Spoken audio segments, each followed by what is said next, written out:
E nós voltamos com o Show Business e vamos direto para o mercado pet, que movimenta 50 bilhões de reais ao ano no mundo. E para abordar mais uma empresa de destaque nacional. Com 1.700 colaboradores, a Pet Love faturou 1 bilhão e 300 milhões de reais no ano passado.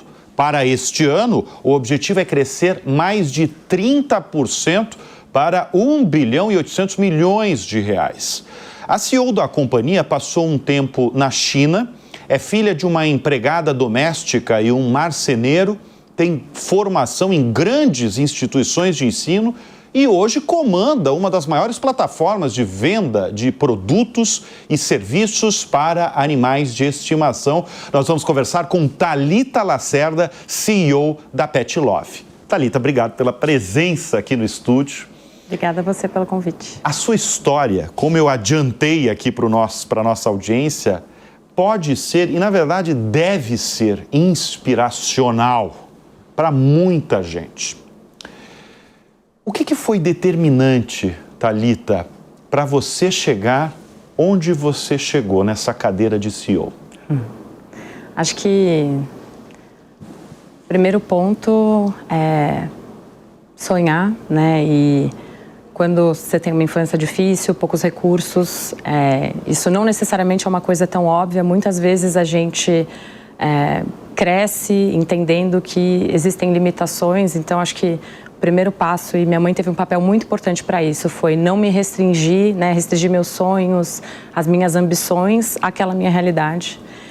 Acho que o segundo ponto foi sempre ser muito aberta a novas experiências, a aprender, a desafio. Acho que se eu não tivesse encarado tantos desafios diferentes, talvez eu não estaria preparada, né, para esse desafio tão maravilhoso que é a Pet Love.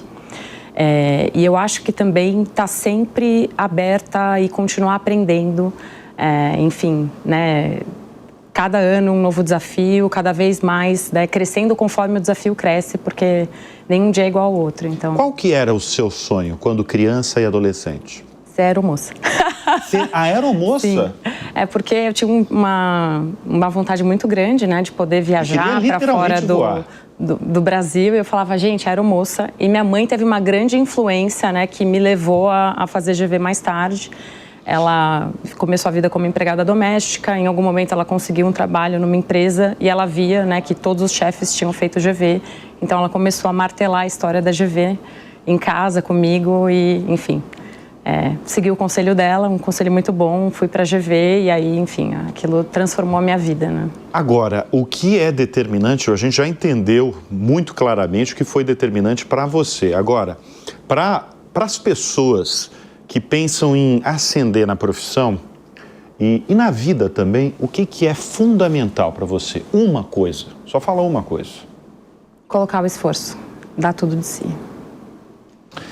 Vamos falar desse filão aí que não para de crescer, esse setor pet, que no Brasil, a gente está em que posição? A gente é segundo, terceiro lugar? Terceiro maior mercado pet do mundo em faturamento. Tá. Qual que é o maior filão de negócios de vocês, Thalita? Hoje, do ponto de vista, né, de tamanho, a nossa unidade de negócio de varejo, o e-commerce, na verdade, uma plataforma de assinaturas, porque mais de 80% da nossa receita vem de algum tipo de assinatura, seja uma compra recorrente, né, de um produto que você pode programar e comprar todos os meses, seja uma assinatura paga que te dá acesso a preços muito baixos para comprar produtos, como o Clube Pet Love. Então, esse é o principal negócio em tamanho, mas a Pet Love, ao longo dos últimos anos, foi expandindo para serviços. Então, nós temos uma vertical de saúde, né, de planos de saúde, que é super importante. Temos também uma plataforma de serviços, oferecendo serviços como banho-tosa, hospedagem. E a gente também atua no mercado de B2B, atendendo médicos veterinários e empreendedores do setor com tecnologia. Esse plano de saúde começou quando? Em 21. Então, em 21, a gente entra nesse segmento a partir de uma transação, né, uma fusão com a Health for Pet, que era uma operação da Porto Seguro, a Porto Pet. Então, a gente entra no mercado a partir dessa aquisição. Na época, a gente tinha 40 mil vidas. A gente continuou desenvolvendo o produto, fizemos uma segunda aquisição de um player líder no sul do Brasil, que era a Nofaro, e então transformamos o produto, mudamos a marca para Pet Love e começamos um processo de expansão, atendendo essa dor tão, né, importante, tão prioritária, que é cuidar bem da saúde do pet, tornar isso acessível, previsível. Quanto é um plano de saúde? Então a gente tem diferentes tipos de plano. O mínimo? R$19,90 é o nosso plano mais acessível. Esse é um plano de prevenção que dá acesso à rede credenciada. Aí nós temos, por exemplo, um plano de R$50, que aí vai cobrir todas as necessidades de vacina, consulta, pronto-socorro. E a partir de 100 são aqueles planos mais completos que incluem cirurgias, internações.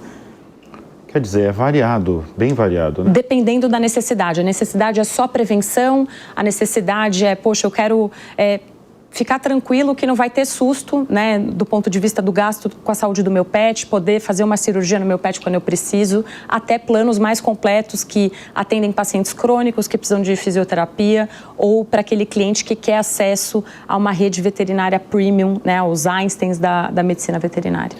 Vocês têm uma explicação, você ou o fundador da Pet Love, o fundador é o... Márcio Waldman. O Márcio, né, que ele médico veterinário. Ele é médico veterinário, né?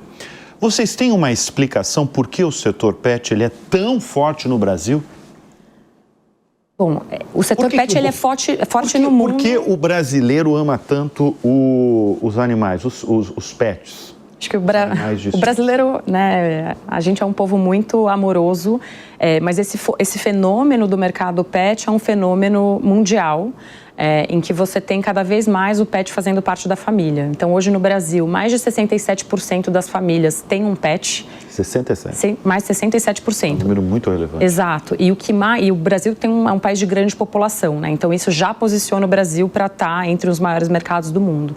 Mas, além disso, o que tem impulsionado muito o crescimento do setor é essa mudança na relação do pet. É o pet saindo do quintal, indo para a cama do tutor e, com isso, se tornando um membro da família, né? Que a gente fala muito da família multiespécie. E, a partir dessa relação, né, de tratar o pet como família, a gente se preocupa com a saúde do pet, com a alimentação do pet, e isso leva a uma premiumização, a um aumento do gasto e a uma melhora no cuidado com o pet. Mas teve uma mudança no meio do caminho nos últimos anos, né? Porque a gente, inclusive, aqui no Show Business já recebeu lideranças de outras redes grandes como vocês. E eles, enfim, essas lideranças contaram um pouco que se você pegar São Paulo, por exemplo, 20 anos atrás, não era essa proliferação de redes pet shops no Brasil. Você consegue determinar, assim, identificar quando teve esse boom, quando o mercado realmente ficou muito aquecido? Então, o mercado ele tem crescido de forma consistente, é um mercado super resiliente à crise, ele tem crescido ao longo dos últimos 10 anos e, claro, que na pandemia houve um boom, né, uma grande aceleração acima daquela taxa de crescimento que vinha acontecendo, em que as pessoas ficaram em casa, as pessoas queriam mais companhia, teve um boom de adoções, né, e isso promoveu uma aceleração no crescimento do mercado, mas além disso, né, nós, enquanto um player que está posicionado no espaço online, um player que lançou o primeiro e-commerce para pets no Brasil, a gente também sofreu um crescimento anormal por essa demanda por comprar produtos e serviços online durante a pandemia. Você tem formação, como eu falei no início do programa, né, deste bloco, no Brasil, na Fundação Getúlio Vargas, que era o sonho da sua mãe, que a sua mãe colocou desde menininha na cabeça dela e na sua cabeça também, e nos Estados Unidos, né, na Universidade de Chicago, onde você fez um MBA. Como se forma, Thalita, um bom líder? Eu acho a formação acadêmica ela é muito importante, mas eu acho que liderança vem muito de empatia. E vem muito da vivência e experiência profissional, né? Um líder tem que construir a visão de futuro junto com o time, tem que engajar e motivar esse time na visão e tem que estar ali para acolher as demandas interpessoais, intrapessoais das pessoas. E isso, então, é toda a parte soft, eu acho que ela é muito mais relevante do que o conhecimento acadêmico e aquele conhecimento mais objetivo, tangível, hard, por se dizer. Então, acho que vem muito de empatia vem muito de estar muito aberto a trocas, feedback com o seu gestor, feedback com o seu liderado, feedback com seus pares. Acho que essa experiência mão na massa no dia a dia forma um líder. Essas formações que você tem, elas ensinaram isso ou você foi pegando mesmo na convivência com as pessoas ou nas próprias experiências que você teve ao longo da carreira? Acho que a minha experiência de vida, enfim, não de forma premeditada, me preparou de certa forma, né? Então, acho que um líder, para ter essa visão, engajar o time na visão, tem que ter resiliência, né? Porque num negócio as coisas não são previsíveis, nem sempre as coisas são fáceis. Então, ter essa resiliência é super importante. Na minha história de vida também, eu tive que aprender a inventar a realidade, inventar o futuro, o sonho. E o líder tem que construir a visão, né? Eu acho que a experiência de vida, tendo morado na China também, me ensinou muito sobre estar muito atenta às outras pessoas. Enfim, foi uma aula de empatia e tudo mais. E as próprias experiências profissionais, você começa com um time pequeno, vai crescendo o time, trocando com as pessoas, vão, né, enfim, te formando. Agora, essas duas formações, a FGV e a Universidade de Chicago, foram com bolsas de estudos? A GV, eu tive bolsa, Chicago eu tive bolsa também, não bolsa 100% integral, mas eu tive uma bolsa bem representativa, mais da metade. Tá. A primeira, evidentemente, foi a FGV. A GV. Uhum. Tá. E para conseguir... Bolsa e empréstimo. Para conseguir essa bolsa, o que foi? Foi muito estudo ou o quê? Muito estudo. Muito estudo. E, enfim, estudei muito, aí consegui ser As escolas eram públicas ou privadas que você estudava? Não, então, a primeira grande mudança na minha vida, né, foi talvez o passo muito importante para eu entrar na GV, é que eu consegui ser bolsista num colégio particular. Em São Paulo? Em São Paulo. Passei na frente daquele colégio, uma coisa linda, tinha uma quadra maravilhosa, e minha mãe falou que ia entrar, né, e minha mãe me ajudou a conseguir uma bolsa, então eu estudei a vida inteira com bolsa. E depois na GV também, enfim, tive a bolsa, tive um financiamento e depois comecei a trabalhar, pude pagar também. Bom, você passou um período de 3 anos na China? Isso. 3 anos, né? Por outra empresa, BRF, que a gente inclusive recebeu o Miguel Goulart, CEO em edições passadas aqui no Show Business. É uma mudança de cultura muito radical, né? Muito. O que você tirou de lição dos chineses, da China, da maneira de fazer negócios na China? Relações são muito importantes, acho que esse é o ponto número 1. É uma cultura extremamente relacional, em que construir confiança, né, é muito relevante para você fazer negócio, para fechar parceria. Um mercado extremamente dinâmico e competitivo, né? Então, eu acredito muito em estratégia adaptativa, né? Eu não acredito, eu acho que aquele planejamento mais de longo prazo, ele é importante para talvez colocar uma estrela guia, mas eu acredito que a estratégia ela vai se adaptando e que você tem que estar muito atento. O mercado chinês é muito dinâmico, é muito competitivo, então foi uma aula, né, sobre business e estratégia ali na prática. E também foi muito interessante porque eu estava trabalhando com comida e era sobre você conquistar o paladar do chinês, e o paladar, né, do chinês é muito diferente a depender da região. Então, diferente como? É exigente? É exigente, mas o hábito alimentar é diferente. Imagina. Então, uma região, né, em Chengdu, o nível de pimenta é muito maior. Em outra região, ter o sabor ali do umami é mais importante e assim sucessivamente. Então, ter que entender o consumidor foi essencial. E o nosso trabalho hoje na Pet Love é servir o pet, é entender as necessidades do pet, é entender como a gente ajuda o tutor a cuidar melhor do pet. Então, também uma experiência, assim, que foi chave para eu poder estar aqui hoje. Então, aprendi demais. E a língua? Como é que você fazia com a língua? Você aprendeu mesmo? Então, com sotaque, né? Aquele sotaque bem forte. Não, tudo bem, com sotaque tudo bem, mas você sabia se comunicar? Lendo como uma criança. Porque o inglês é muito... A maior parte das pessoas não sabe falar inglês, né? Sim, em Xangai as pessoas falavam um pouco mais. A gente viajava bastante, né? Que as nossas fábricas eram no norte da China e a gente tinha distribuição em todo lugar. Mas a língua, o meu interesse para a China partiu, né, de um mochilão que eu fiz em que eu passei pela China. Fiquei fascinada com o país, com a cultura, com a dificuldade de me comunicar. E aí comecei a estudar chinês com professoras que moravam em Beijing pela internet, todo dia de manhã bem cedinho.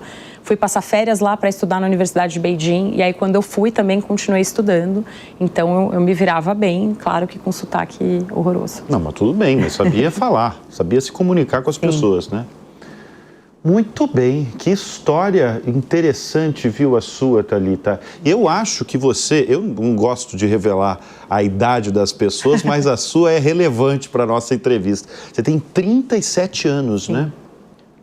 Eu acho que você, tenho certeza que você é a CEO mais jovem que passou por este programa. A gente já recebeu o CEO de 40, 41 anos, mas aos 37 anos, teve alguém ao longo da sua trajetória, da sua carreira, que olhou com você com certa desconfiança por 2 pontos. Pela sua idade, porque você sempre foi jovem em cargos de lideranças, e por você ser mulher?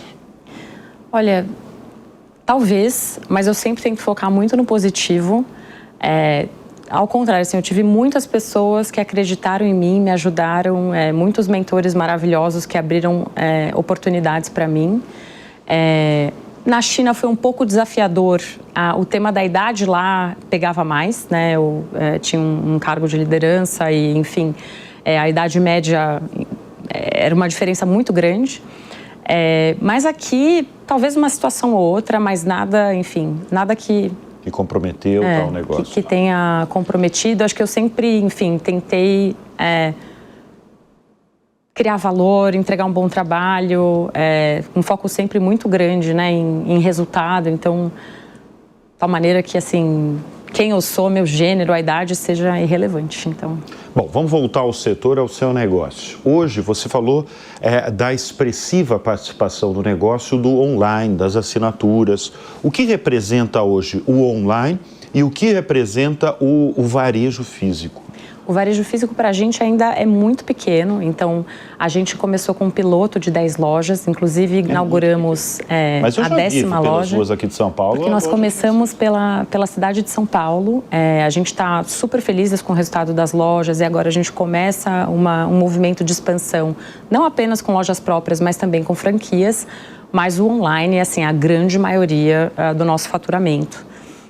Tem uma participação bem relevante no nosso negócio. Vocês então vão expandir as lojas físicas através da franquia? Franquia, também lojas próprias, mas também franquias. Inclusive, a gente está para inaugurar a nossa primeira franquia agora ao final desse mês.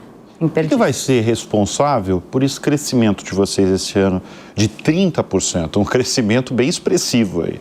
A gente tem uma série de coisas, então a nossa unidade de negócio de varejo tem crescido de forma importante. A gente lançou um novo formato de assinatura paga, que é o Clube. Funciona como se fosse um Sam's Club do mercado pet, em que o cliente paga uma mensalidade, tem frete grátis, tem 15% de desconto, por exemplo, na ração, 25% no medicamento. Então isso é um produto que tem sido muito bem aceito e escalado de forma importante. O mercado online, né, no mundo inteiro, ele ganha penetração todo ano que passa, então, obviamente, isso puxa nosso crescimento. Os planos de saúde também têm se tornado cada vez mais uma realidade. A principal dor de se ter um pet é como cuidar bem da saúde dele. Então, a gente tem conseguido democratizar o acesso à saúde através dos planos. Então, o plano de saúde também tem puxado esse crescimento. E a gente também tem, né, novos serviços que a gente lançou e tem crescido de forma super importante. A gente está com uma representatividade pequena no negócio, mas que... Thalita, você destacou o varejo online. De fato, o varejo online vai ganhando proporções em todos os países, né? Especialmente Estados Unidos e Brasil, vai ganhando força cada vez maior quando a gente está falando de varejo onde as pessoas compram os seus produtos, né? Mas no setor pet, aqui no Brasil, mesmo com essa expressiva participação, a gente ainda vê uma quantidade, até falei minutos atrás, uma proliferação de lojas físicas, pet shops, abrindo nos bairros, marcas muito conhecidas, né? Uma delas está com vocês, e outras novas, que é pet shop de bairro. Ou seja, ainda tem muita relevância no setor o varejo físico, né? Super. O varejo físico no Brasil ainda é o principal canal. Estima-se que o online represente 8% do mercado pet total no Brasil. Então, ainda uma participação pequena né? Em 18, esse percentual era abaixo de 2%. Então, tem crescido de forma importante.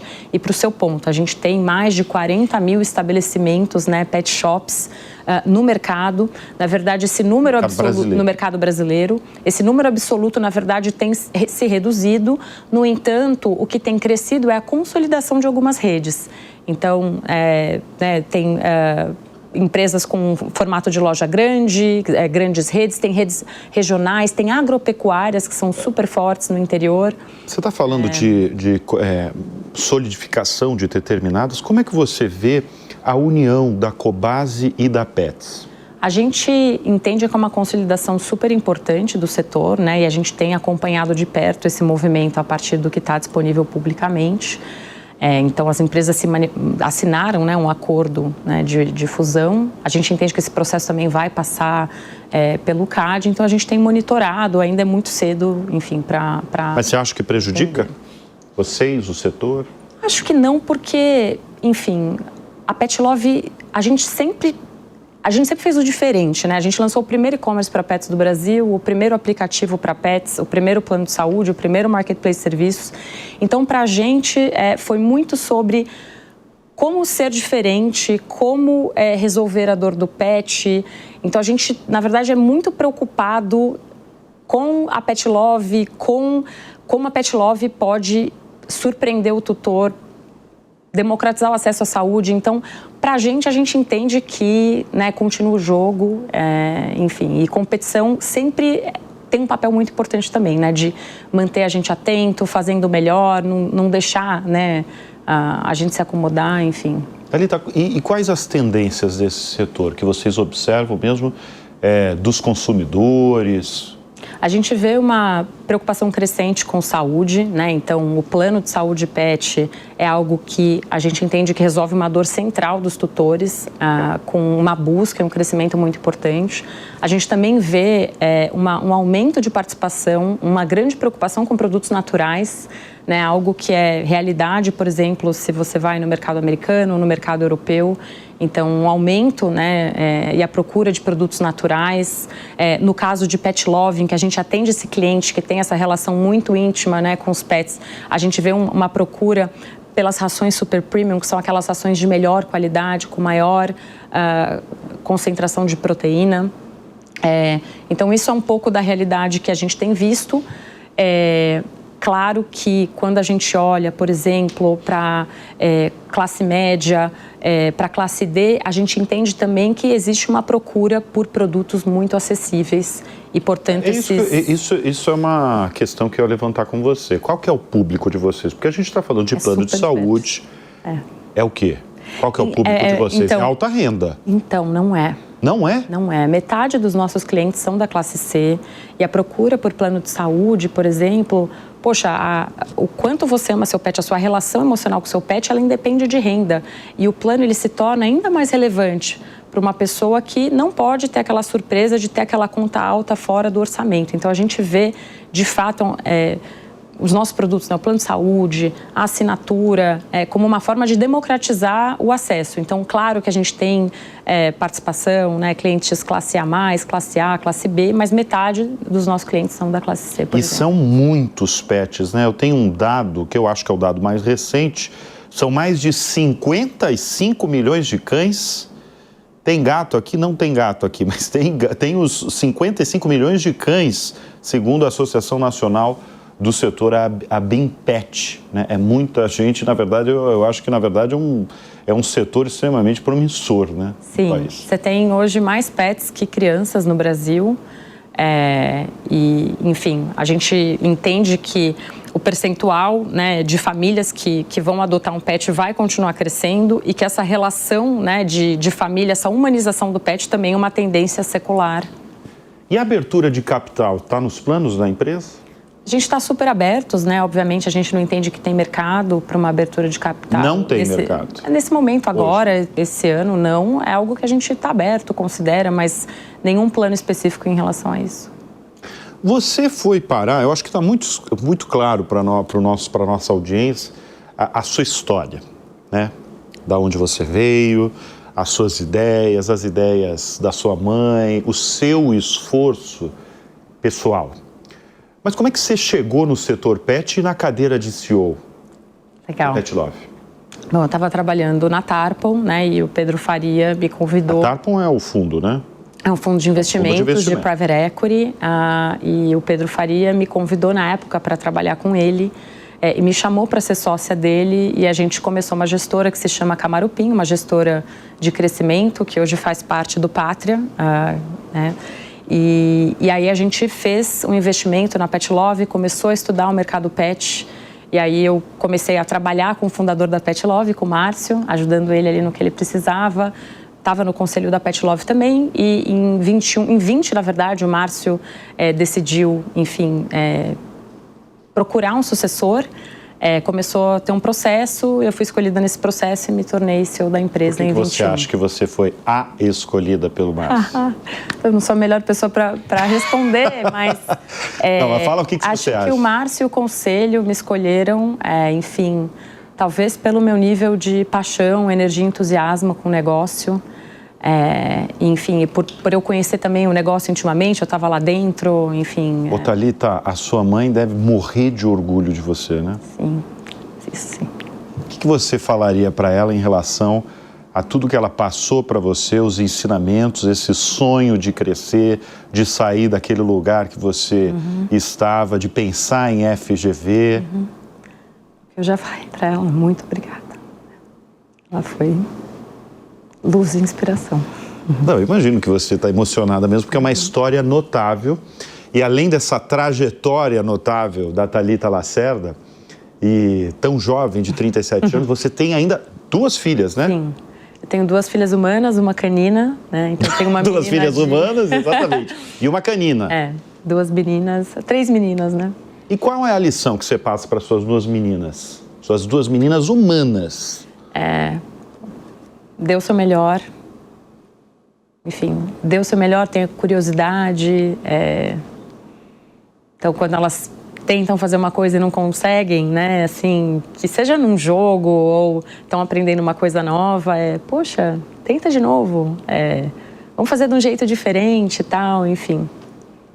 Ô, Thalita, quem que é a sua referência no mundo dos negócios e na vida?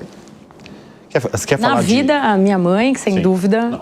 Conhecendo bem a sua história, a partir deste programa, a gente não tem dúvidas que a sua mãe ia ser escolhida. Agora, no mundo dos negócios... Então, tantas pessoas maravilhosas. O meu próprio sócio, o Pedro, me ensinou muito, me ensina muito. Admiro muito a Cristina Junqueira, empreendedora.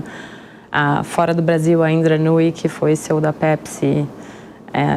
A Luísa Trajano... Assim, muitas mulheres inspiradoras, assim. Então, a Flávia Falgeres também, enfim, muita gente. Se colocar toda essa turma que você está citando agora, qual é a semelhança de todas elas? Para elas serem essas mulheres empreendedoras e inspiradoras? Eu vou pegar que eu conheço intimamente, porque as outras, eu acho que eu fico muito assim, feliz, né, de ver mulheres que tiveram sucesso na carreira empreendedora, que têm, né, esse desafio de liderar uma organização, enfim, então provavelmente, né, elas tiveram uma história ali de muita resiliência, de passar por muita coisa, mas pensando na minha mãe, assim, muita resiliência, assim, muita resiliência, ver o copo meio cheio, não desistir, tentar, assim, 50 vezes, 100 vezes, até dar certo. Então, eu imagino, né, não conheço profundamente, que para essas mulheres talvez tenha sido assim, então...